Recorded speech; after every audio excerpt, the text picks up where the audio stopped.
Bismillahirrahmanirrahim. Kemarin sudah dijelaskan tentang 3 tingkatan manusia berkaitan dengan hak-hak Allah, dengan perintah-perintah agama, yang itu lebih spesifiknya adalah berkaitan dengan sejauh mana hamba itu melakukan hak-hak Allah atau perintah-perintah Allah dalam ibadah mahdoh. Yang pertama adalah tingkatan manusia yang disebut dengan manusia salimun. Siapa salimun itu? Orang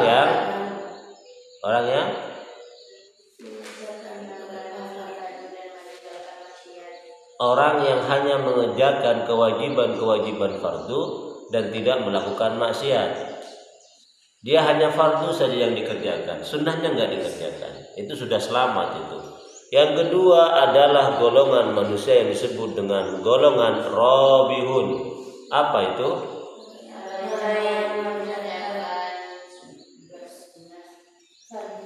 Ya, orang yang selalu dekat dengan Allah, mendekatkan diri kepada Allah Subhanahu wa taala dengan banyak melaksanakan kegiatan-kegiatan yang fardu ditambah dengan kegiatan-kegiatan sunnah.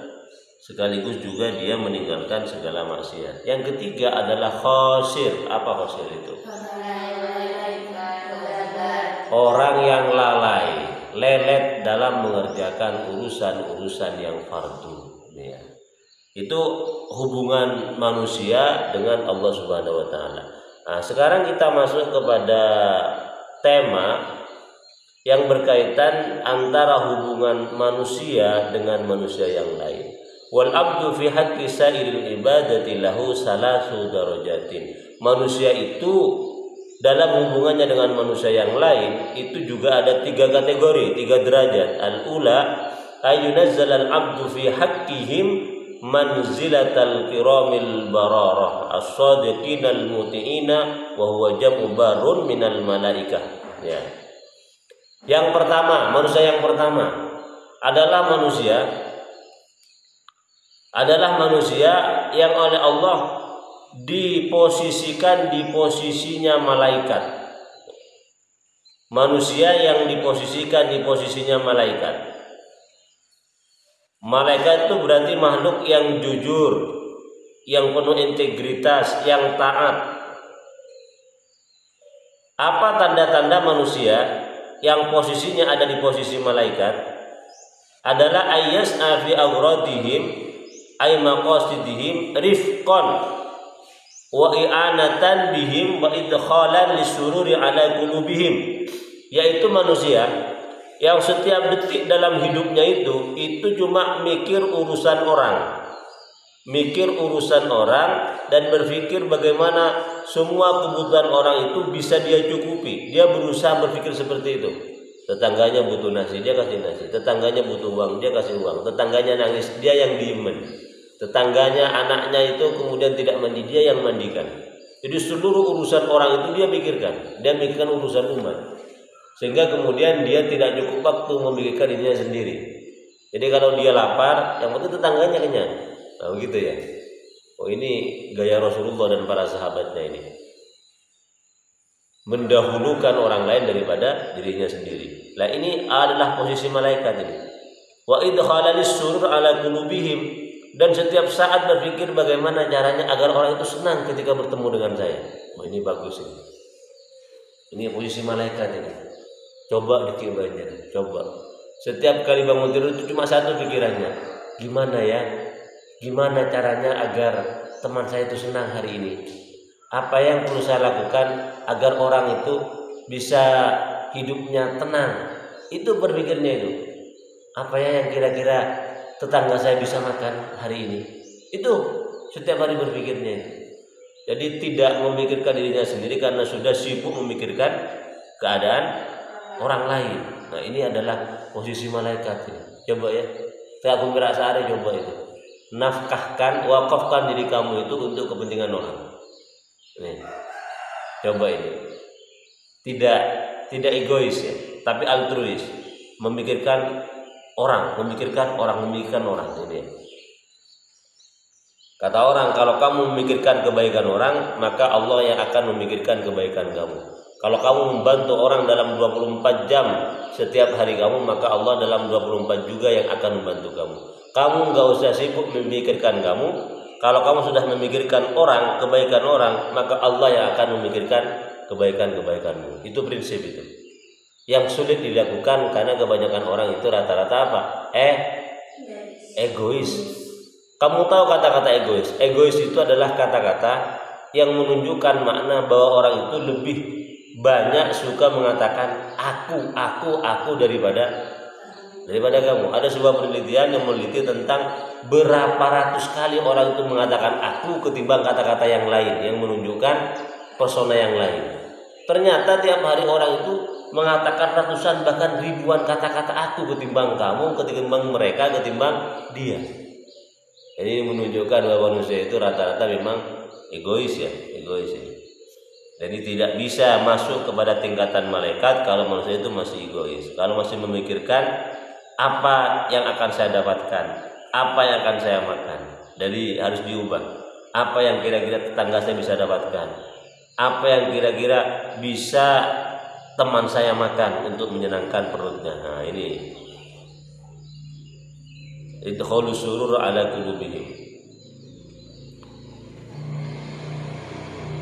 Di dalam ayat Al-Quran itu Allah menggambarkan tentang keberadaan para sahabat Nabi. Gimana ya? Walau kana bihim khasassah, begitu ya. Ayat terakhirnya itu. Jadi para sahabat itu banyak memikirkan sahabat yang lain walaupun diri mereka itu dalam keadaan susah payah. Pernah saya cerita di sini tentang keadaan di sebuah perang dulu di masa Islam awal. Ketika perang selesai itu ada sekian banyak orang yang kehausan tapi tidak bisa minum, tapi tidak bisa ambil air minum karena sudah penuh dengan luka. Mereka haus karena seharian berperang, cairan darah banyak keluar dari tubuh mereka, dan untuk minum mereka sudah nggak ada persediaan. Untuk berjalan mereka sudah nggak bisa karena sudah kesakitan. Terus ada satu orang sahabat yang mengambil gerabah yang berisi air untuk diberikan kepada mereka. Satu orang yang terluka dikasih air itu. Kata yang terluka itu bilang, coba cari sahabat yang lain yang mungkin lebih haus daripada saya. Padahal itu sudah kering bibirnya, sudah pecah-pecah bibirnya itu, bukan karena panas dalam, tapi karena sangat kuatnya kehausan, dehidrasi di hari itu. Bisa dibayangkan, harapkan padang pasir, panasnya luar biasa, berperang lagi, terluka lagi, banyak cairan yang keluar. Akhirnya orang yang bawa gerabah itu cari yang lain, ternyata ada, diberikan ini. Coba cari sahabat yang lain yang mungkin lebih haus daripada saya masih bisa bertahan. Cari lagi, sampai beberapa orang yang terakhir itu juga bilang hal serupa. Coba cari sahabat yang lain yang lebih haus daripada saya. Dicari, ternyata apa? Kembali ke orang yang pertama tadi itu, dan itu sudah mati. Dicari orang yang kedua juga meninggal, sampai yang terakhir juga meninggal. Semuanya meninggal gara-gara apa? Menahan haus karena mengutamakan sahabat yang lain yang mungkin lebih haus daripada dirinya. Jadi ya kan, swarga juga termasuk manzilatul malaika. Pun kita kan ya, untuk anpelka kan ya, tak mikirin orang lain, sudah sepenting abah kehilangan, sudah sepenting abah bisa minum. Kemanzilatul malaika. Ya kita jangan sampai se ekstrim itulah. Mungkin tidak kuat ya. Setidaknya kita lah mempunyai sesuatu 10, 2 diberikan kepada orang. Kalau bisa 5 diberikan kepada orang. Yang penting ada niat, ada maksud di hati kita itu untuk berbagi, menyenangkan hati orang. Firman Bud, siap Bud? Siap. Walau biqauli, sekalipun hanya dengan ucapan, sekalipun hanya bitabessam. Apa tabassam itu? Senyum. Sekalipun hanya dengan lirikan gitu ya. Sekalipun hanya ngasih tanda jempol di Facebook misalnya. Baik ya kan? Itu kan sebuah apa ya?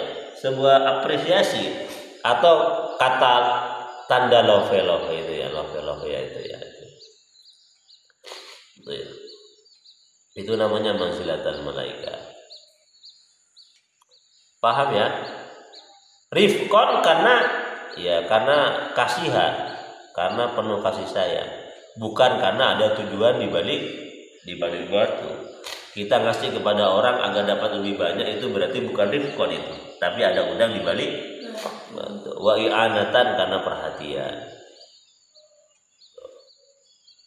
Luar biasa orang seperti ini. Ya, ini sudah termasuk orang-orang yang betul-betul mengikuti sunnah Rasulullah. Tiap hari mikiri umat, Ya Allah, mudah-mudahan kita menjadi orang seperti yang ini ya. Abdan fi manzilatil malaika. Ya Allah. Dalam hadis dikatakan ma'ubidallahu bihi afdala min jabalil khatir. Allah itu tidak disembah yang lebih utama dari mengobati perasaan gelisah. Jadi ketika orang menghilangkan kegelisahan di hati orang, pada waktu itu dia sedang dalam keadaan menyembah Allah dalam bentuk penyembahan yang paling bagus. Ketika orang itu menyambangi orang sakit terus kemudian menghiburnya, waktu itu dia sudah melakukan apa? Ibadah kepada Allah dengan ibadah yang paling bagus, paling sempurna.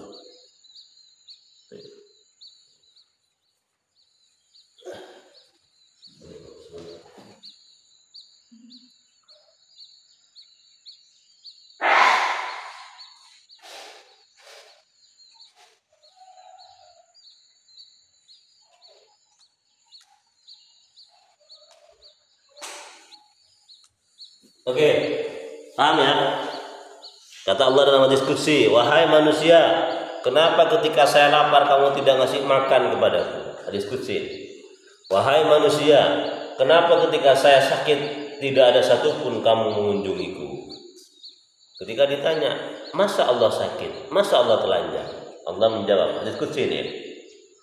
Yang dimaksud saya sakit adalah ketika ada manusia sakit, saya ada di situ. Maka ketika orang itu berkunjung kepada orang sakit, sebenarnya dia sedang berkunjung kepadaku. Ketika ada orang yang kelaparan, saya ada di situ. Ketika ada orang ngasih makan kepada mereka, sebenarnya mereka itu sedang ngasih makan kepadaku. Ketika ada orang tidak punya baju, kedinginan, kepanasan, terus ada yang ngasih baju, sebenarnya dia ngasih baju kepadaku. Nah ini ya. Makanya Nabi Musa itu ya cerita ini, Bani Israel, bukan Israel yang menyerang Palestina itu ya, Bani Israel ini, umatnya Nabi Musa. Umatnya Nabi Musa bilang kepada Nabi Musa, Musa, coba, katanya kamu punya Tuhan, ya, saya ingin ketemu sama Tuhan kamu, gitu ya. Begitu lucunya ini ya, kaumnya Nabi Musa ingin bertemu dengan Tuhan. Iya ada, ya kalau ada buktikan dong, undang Tuhan kamu ke sini. Biar saya bisa bercengkrama ya, bisa bercengkrama, ngobrol lah, chatting dengan Tuhan kamu. Saya ingin kenalan. Kalau kamu nggak bisa, berarti Tuhan kamu nggak ada, soalnya nggak ada buktinya. Akhirnya karena terdesak, Nabi Musa ke Gunung Tursina. Tursina terus bilang, ya Allah, kaum saya ingin bertemu dengan kamu. Saya sudah bilang tidak mungkin manusia bertemu dengan Tuhan, kan nggak kuat, nggak bisa ya. Gunung sudah hancur, apalagi manusia. Kata Allah, ya besok malam saya akan datang ke perjamuan kaummu itu. Saya akan datang menemui mereka. Akhirnya Nabi Musa walaupun agak heran datang kaumnya. Gimana Musa? Kata kaumnya. Iya, Allah menyanggupi permintaan kamu. Besok malam dia akan datang ke sini. Gembiranya luar biasa. Bagaimana mereka menyambut tamu teragung mereka. Tamu kehormatan mereka. Akhirnya mereka makan bikin makanan yang enak-enak karena akan menyambut Tuhan.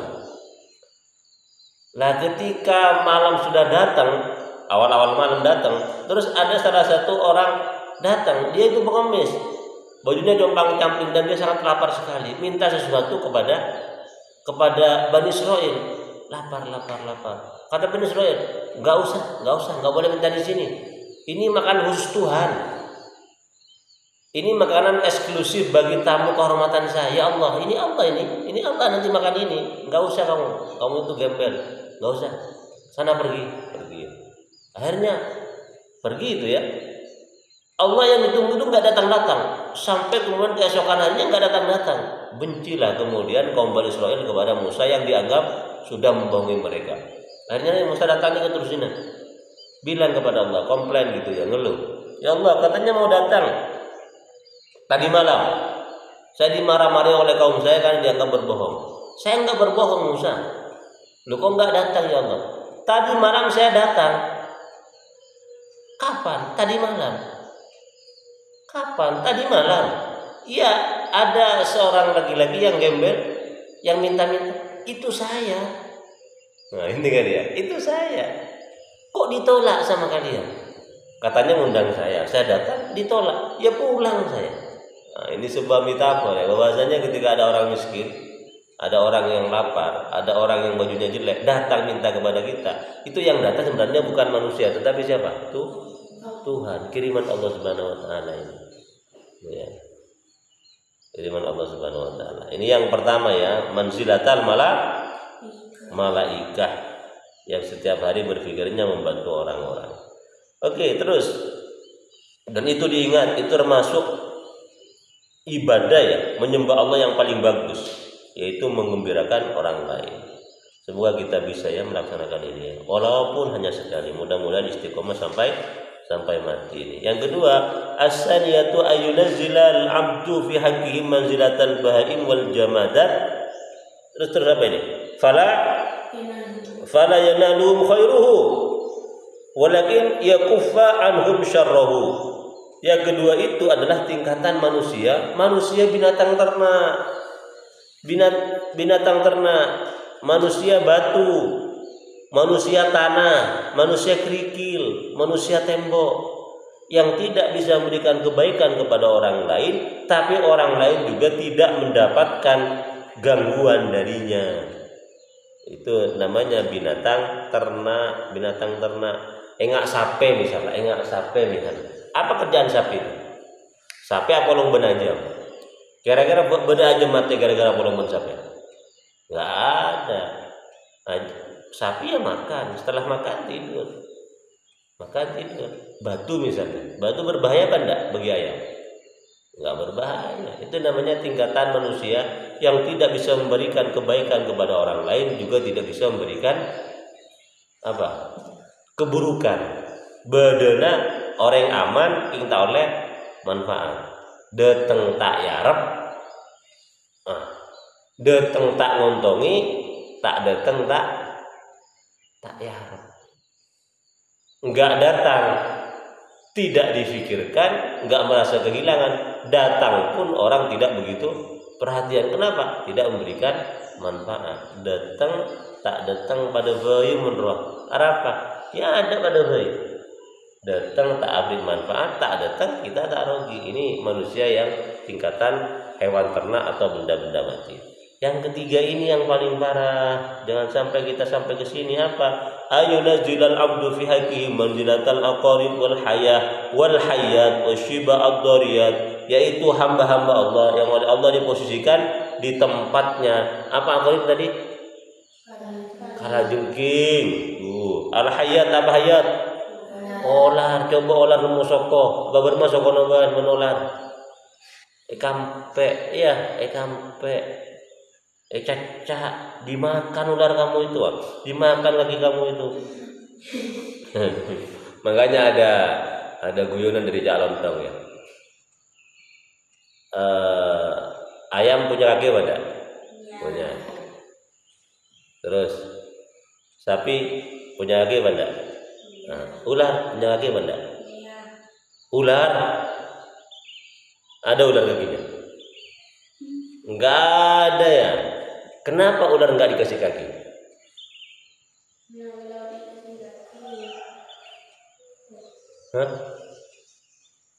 Kalau dikasih kaki berbahaya. Coba kaki kamu kasih kepada ular. Besar bagian ya. Itu guyon ya. Ular itu enggak dikasih kaki berbahaya.